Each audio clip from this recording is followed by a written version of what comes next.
교도관이나 검사 둘 중에 하나에서 센 거니까 감찰 대상 아니냐라는 생각이 좀 들긴 들었어요, 개인적으로. 왜냐하면 나머지는 피의 사실 공표 안 한 거다라고 해도 상대방 변호인이 뭘 봤다거나 뭘 봤다거나 취재 경위가 확실히 확인이 되는데 이거는 소스가 되게 명료한 것 같아서 그런 면에서 봤을 때는 이거는 물론 이제 보도한 JTBC가 죄가 있는 건 아니지만 유출 경위는 이건 좀 적절치 않은 것 같다는 생각이 들더라고요. 김태현의 정치쇼. 김태현의 정치쇼 오늘 3부 특집 코너 서초동이 이슈가 되면 항상 돌아오는 코너 변헌유착 시간 특별판 두 분 모셨습니다. 네, 안녕하세요. 김준우 변호사입니다. 그리고 예, 헤럴드 경제 좌영길 기자입니다. 자, 참고로 말씀드리면 변헌유착 시간은 또 이제 곧 돌아오거든요. 왜냐면 서초동 이슈가 항상 있어. 왜냐면 오늘 저희가 뉴스운동 보려고 했더니 다 서초동이에요. 순수 정치권 소식이 국민의힘 전당대 하나야. 그다음에 김주의 우표 딱 두 개고 나머진 다 서초동 이슈입니다. 이 서초동과 여의도의 콜라보. 대한민국 정치권과 이게 정치가 거꾸로 가고 있습니다. 네, 거꾸로 가고 있는 건데. 큰일 났어요. 네, 그래서 변헌유착 시간 돌아왔는데 참고로 말씀드리면 좌영길 기자 오늘 마지막 방송이에요.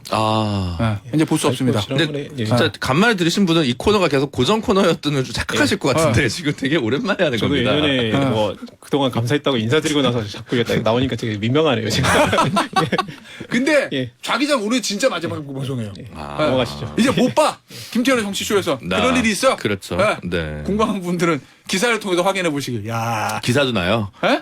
아니 너무 좌영길 기자가 무슨 기사 썼는지 좌영길 검색하면 그렇죠. 기사가 나올 거 아니에요. 그러니까 뭐 그렇게 하면 아십니다. 바이라인으로. 네, 요 정도로만 하겠습니다. 그렇습니다. 자, 일단 오늘 저 막방이니까 자 기자한테 먼저 말귀를 드려야지. 요거 영장 이재명 네. 대표에 대한 거 오늘 내일 모레 3일 중에 하루 예. 해서 치는 거예요? 뭐 제가 알기로는 이게 영장 청구 여부는 이미 이제 결론이 났고요. 네. 이제 영장 청구하는 그 시기가 문제인데 아마 내일 청구할 것 같습니다. 내일요? 그래서, 예. 그래서 이제 내용은 지금 성남하고 그 서울중앙지검 이렇게 두 군데서 수사를 진행했는데 그 성남에서 그 성남 FC 관련해서 그 제3자 뇌물 혐의 그 사건을 중앙으로 이송해서 중앙에서 영장을 청구하지 않을까 이렇게 예측을 하고 있습니다. 이송해가지고 영장을 청구한다. 그러면은 이거 체포동의안 올라갈 거 아니에요? 그러겠죠. 부결될까 가결될까? 부결되지 않을까요? 제 생각에는 어쨌든 왜냐하면 민주당 의원들이 전부 다 뭐 부결 의견을 내지는 않을 것 같긴 한데 뭐 그리고 꼭 그게 바람직한 건 아니지만 그래도 당 대표인데 제1야당 당 대표인데 당 대표 그거 할 때 동의 그거 하기는 쉽지는 않지 않을까요? 그러니까 뭐 저 옳고 그름이 아니라 예측하는 문제니까. 예. 저는 뭐 정치적으로는 그게 한번 법원의 구속영장 청구를 심사를 받아보는 것도 좋은 승부수라고 생각하는데 뭐 너무 위험하지 않아요? 네? 너무 위험하지. 근데 어쨌든 하면 검찰이 남의 일이라고 너무 쉽게 얘기하는 거 아니야? 그런가요? 아니 왜냐면 사실은 이게 뭐 모르겠습니다. 어떨지 모르지만 야 이게 영장 실제로 법원의 판단에 신병을 맡긴다는 건 되게 위험한. 근데 이제 저는 두 가지 포인트가 있는 것 이런 같아요. 거죠. 만약에 영장 실질을 받았는데 네. 법원에서 영장 기각 끊어 검찰 수사 확 꺾여버리니까 그걸 노리고. 그렇죠. 그리고 성남 FC 건이랑 대장동을 묶어서 청구하는 거는 물론 이제 맞죠. 그렇게 하는 게 뭐 더 좋은 거긴 한데 다른 한편으로 성남 FC 같은 경우는 어디까지가 이제 기소 대상일 거냐. 기업 6개 중에 그거 포인트일 것 같아요. 근데 만약에 두산만이다? 그러면 두산건설 전 대표는 불구속 기소했어요. 그러니까 성남FC를 두산 건만 가지고 기소하면 그걸로 구속영장이 나올 수는 없을 것 같아요. 그죠? 그러면 그 다음에 네이버랑 차병원까지인데 그거 하나 보여야 되고 대장동도 지금 뭐 여러 가지 부인하고 있는 상황에서 김만배 기자부터 먼저 구속영장 청구하는 것도 이게 어떻게 좀 될지 한번 시험대 올리는 거 아닌가 이런 생각도 좀 들더라고요. 자 기자, 예. 이 검찰 관계자들이 이거 어떻게 봐요? 국회 체포동의안 통과될 거로 예상해요? 아니면 부결될 거로 예상해요? 네, 그게 뭐 정치적 영역의 일이라서 이 정치적 영역의 일을 검찰 관계자들이 어떻게 보는지까지는 제가 잘 모르겠고요. 아니, 그래도 이걸 왜냐면 이게 야. 이거 부결될 것 같다 그러면은 어차피 부결될 거는 열심히 안 쓰자 뭐 이런 어떤 월급무팡적인 생각을 하지 않을까요? 다만 이제 검찰이 이제 구성하고 있는 혐의 액수가 지금 이제 그 성남 FC 사건의 경우에 이제 네이버나 차병원 이쪽이 포함될지는 모르겠는데 두산 건설만 해도 50억이 되거든요. 그러면 이것을 영장 청구를 안 했을 때 과연 이제 혐의액이 50억 원인데 영장 청구를 왜 안 했느냐 이게 또 나중에 문제가 될 수 있거든요. 그러면 현직 야당 대표가 현직 의원이니까 봐주는 거 아니냐 뭐 이런 얘기 뭐 나올 수 있다. 지금은 어떻게 될지 모르겠습니다만 네. 요즘 그 이제 검찰 관련해서 뭐 감찰이라든가 네. 예전 사건을 이제 다시 재수사한다든가 이런 게 문제가 됐을 때 어떤 봐주기 의혹 이런 것도 계속 꾸준히 논란이 되어왔지 않습니까? 네. 그게 반복되고 있는 상황이라서 네. 지금 어떤 그 검찰 내부의 어떤 영장 청구 기준에 따르면 네. 이거를 영장 청구하지 않고 그냥 넘어가기는 좀 어렵지 않은가. 근데 네. 50억 준 사람 물론 이제 준 사람은 처벌을 적게 받도록 우리 형사법 체계가 돼 있긴 한데 그쪽은 불구속이었잖아요. 그러니까 그 예를 들면 그 예전에 법정은 국정농단 다르니까. 사태 법정은 물론 때도 다르죠. 예. 그 이재용 그 회장 그 부회장의 그 영장 심사 전에 최지성 실장이 그때 제가 정확하게 기억은 안 나는데 그 임원 한 명이 이게 영장이 기각되면서 네. 그 지금 그 의사 결정을 주도한 사람이 이 사람이 아니다라는 그 영장 기각 사유가 나왔었거든요. 네, 그건 그 그럴 수 사유를 이제 대입하면 이제 그 불구속 기소 그러니까 아예 그 지금 두산건설 그 돈을 준 쪽 네. 그 두산건설 전 사장은 지금 이미 불구속 기소가 돼 있는데요. 네. 검찰은 여기에 아예 영장을 청구하지 않았습니다. 그래서 아.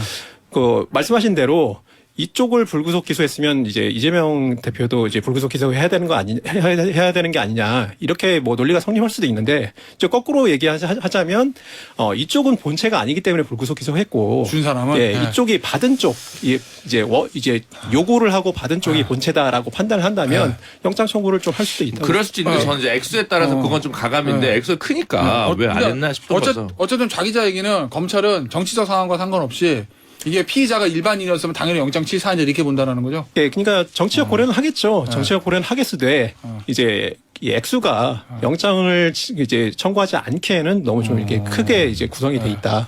아니, 저는 이제 어차피 같이 묶었으니까 영장은 무조건 치는 건데 그건 이제 어쨌든 그런 그 논리 구성이 빌드업하는 과정에서 저는 그렇게 다르게 본다는 거죠. 알겠습니다. 자, 그럼 요거 좀 볼게요. 다음에 정성호 의원 장소 변경 접견.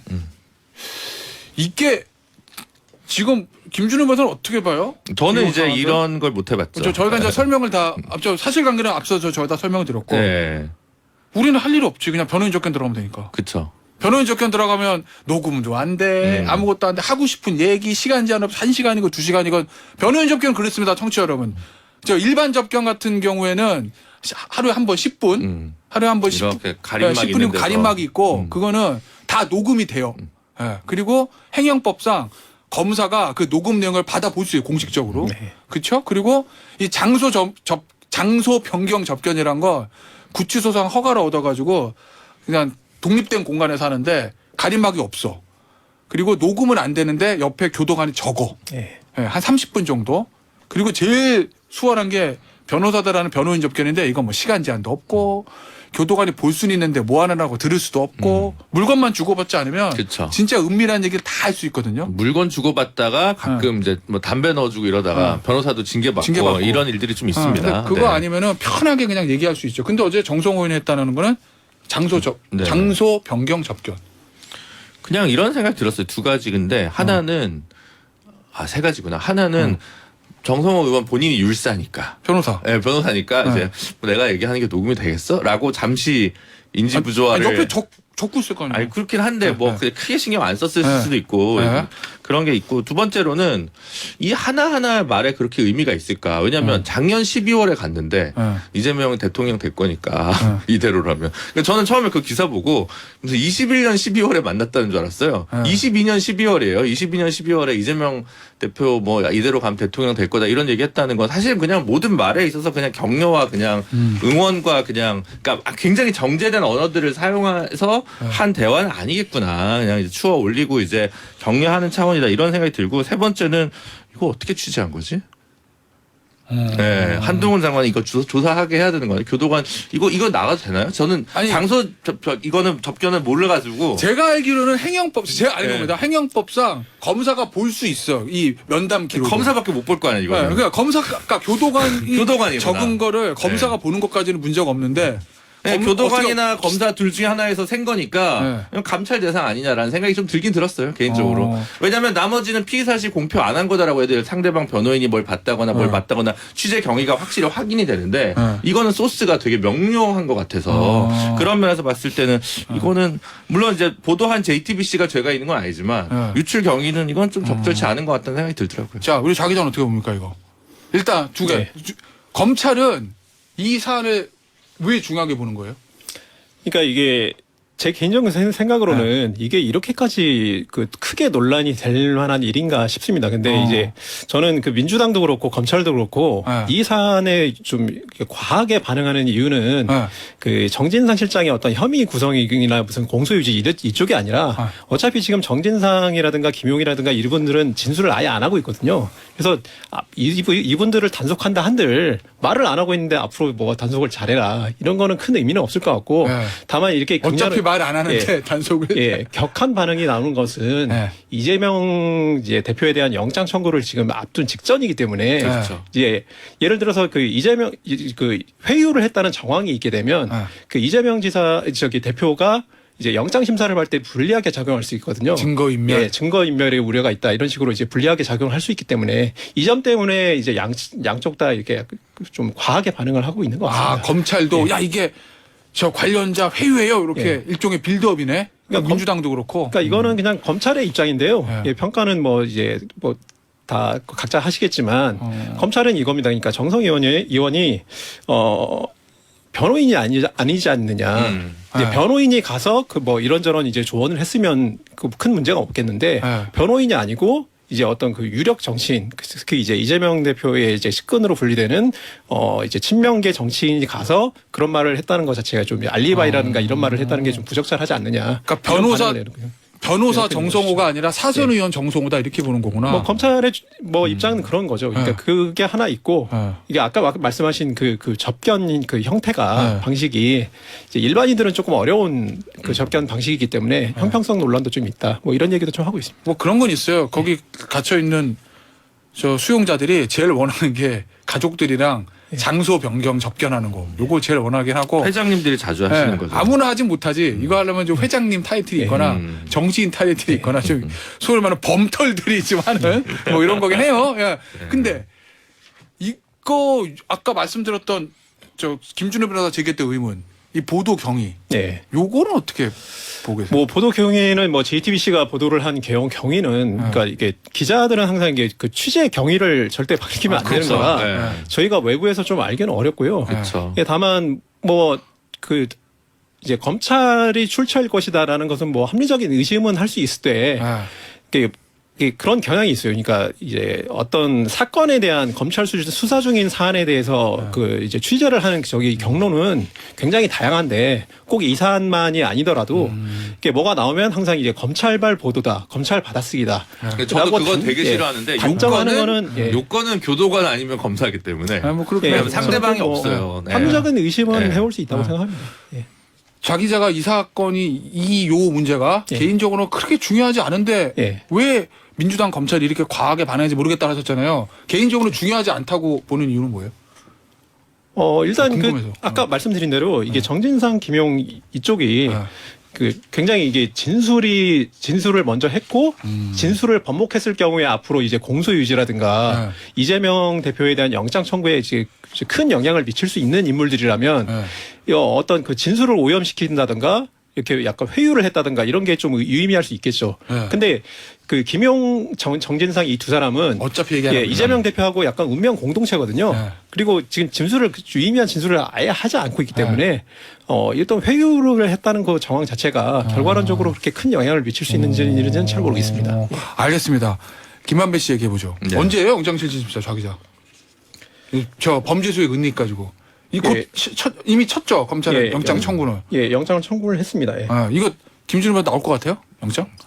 근데 좀 너무 느닷없어가지고 지난번에 연장을 차라리 하지 이번에 느닷없어가지고 아 그때 구속기가 만료할 때 연장을 하지. 그렇게 되니까 그때 법원 뭐가 없었나 보지 추가 기소 띄우게. 근데 법원에서 보기에는 이게 약간 아니 이제 와서 뭐 증거인멸 기회를 검찰 너희가 신청 안 해서 다 줘놓고 뭐 도주 우려 있겠어? 뭐 증거인멸 우려 있겠어? 물론 혐의를 좀 추가한 부분이 있겠지만 그건 뭐 기소를 하면 되는 문제지 이것도 구속까지 할 문제냐라는 생각의 부분이 좀 있을 것 같고 지금 법관 인사가 지금 20일에 있는데 지금 법관 인사 직전에 이렇게 좀 피곤하게 타이밍이 안 좋다라는 생각은 좀 들어요. 영장 검찰은 뭐라고 보는 거예요? 영장 청구한 이유가 뭐예요? 그러니까 이게 표면적으로는 이제 그 자금 추적을 계속 하고 있기 때문에 그 자금 추적을 하는 과정에서 이제 김만배 씨가 이제 검찰 수사를 예상하고 숨겨두는 은닉 자금이라든가 증거인멸 정황이 이제 발견이 됐다. 근데 이제 액수가 굉장히 크지 않습니까? 수표 이게 70억인가요? 예. 뭐 범죄 수익 은닉이 한 수표 인출한 게 한 340억 정도 되고, 근데 이 정도 이제 큰 덩어리 돈이 은닉된 게 이제 자금 세탁 정황이 나왔으면 이건 당연히 영장 청구해야 된다 이런 입장인데요. 근데 이제 좀 이게 표면적인 것을 떠나서 이제 좀 실질적인 어떤 향후 수사에 대한 영향이라든가 이런 걸 좀 따져본다면 김만배 씨라는 분의 입장에서는 지금 처벌을 피하기는 힘들거든요. 그렇죠. 근데 이분의 이제 가장 이제 큰 이제 관심사는 이 내 돈을 내가 이렇게 챙긴 돈을 어떻게 이렇게 지킬 수 있느냐. 이게 가장 큰 관심사일 텐데 이제 은닉한 자금이 이렇게 자꾸 드러나면 이제 김만배 씨 입장에서는 굉장히 좀 뼈아픈 대목이 될 수 있을 것 같습니다. 아픈 데를 검찰이 치고 들어간다는 거구나. 뭐 그렇게 봐도 될 것 같습니다. 예. 알겠습니다.